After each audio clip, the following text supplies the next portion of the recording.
आपने 10th और 12th की बात की रिजल्ट की, जैसा कल ही रिजल्ट आया, तो आजकल ये भी देखा जा रहा है कि जो यूथ है हमारा जनजी जो है, जो यूथ है वो अब जैसे किसी का मार्क्स कम आए या कोई किसी के परसेंटेज कम आई या कोई फेल हो गया, तो एक जो डिप्रेशन लेवल है वो भी बढ़ा जा रहा है और आत्महत्या के ख्याल बहुत ज़्यादा होते जा रहे हैं। और स्पेशली उनकी लाइफ में जो इस दौर से गुजर रहे हैं, मीन्स जो पढ़ाई के दौर से गुजर रहे हैं या कोई कोर्स कर रहे हैं या वो कोई इंजीनियरिंग में कर रहे हैं, वो कहीं ना कहीं कुछ पॉइंट पे आके डिसअपॉइंट हो जाते हैं और सुसाइड कर लेते हैं। तो यूथ के बीच में सुसाइड की ये जो एक सोच है ये इतनी क्यों बढ़ती जा रही है? कंपटीशन को लेके या उनके दिमाग में कहीं ना कहीं कोई दबाव रहता है?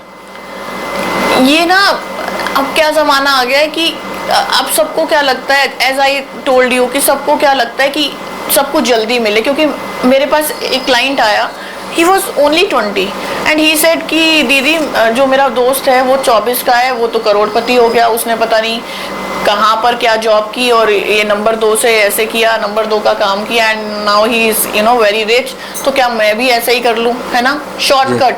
तो ये शॉर्टकट के ज़माने में ना जब उनके हिसाब से चीज़ें नहीं हो रही हैं ना, तो वो उसको एंड करने की सोच रहे हैं। वो क्या सोच रहे हैं कि ये नेटफ्लिक्स की सीरीज़ है, अब इस एपिसोड में कोई कंक्लूजन नहीं निकला तो इसे ख़त्म कर दो। लाइफ एपिसोड्स नहीं है ऐसे। अभी मैंने एक इन्फ्लुएंसर का देखा, अभी आपने देखा होगा, मैं नाम भूल गई हूँ, उन्होंने सुसाइड कर लिया और उनके पेरेंट्स ने जो पोस्ट डाली वो ये डाली कि उसके फॉलोअर कम होते जा रहे थे।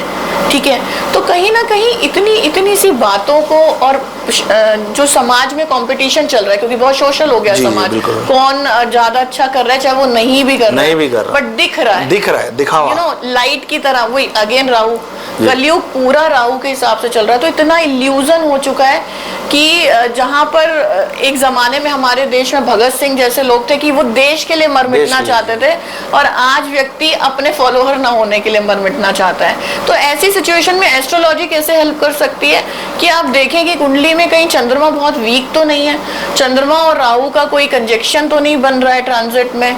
मतलब वो सब आपके मेंटल पीस के बारे में दिखाते हैं, स्पेशली मून। ठीक है, कि मून की एनर्जी कैसी है। अगर चांदी के ग्लास में वो पानी पिए, या फिर मैं बोलूँगी कि शिव ओम नमः शिवाय चैंटिंग ही 108 बार बच्चे कर लें फ्रॉम द एज ऑफ 8।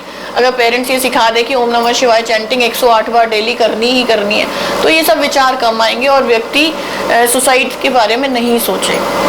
मतलब कहीं ना कहीं कि ये जो सोच है ये भी हमारे ग्रह या कुंडली के हिसाब से जुड़ी हुई है। कुंडली के हिसाब से ही पता चलता है।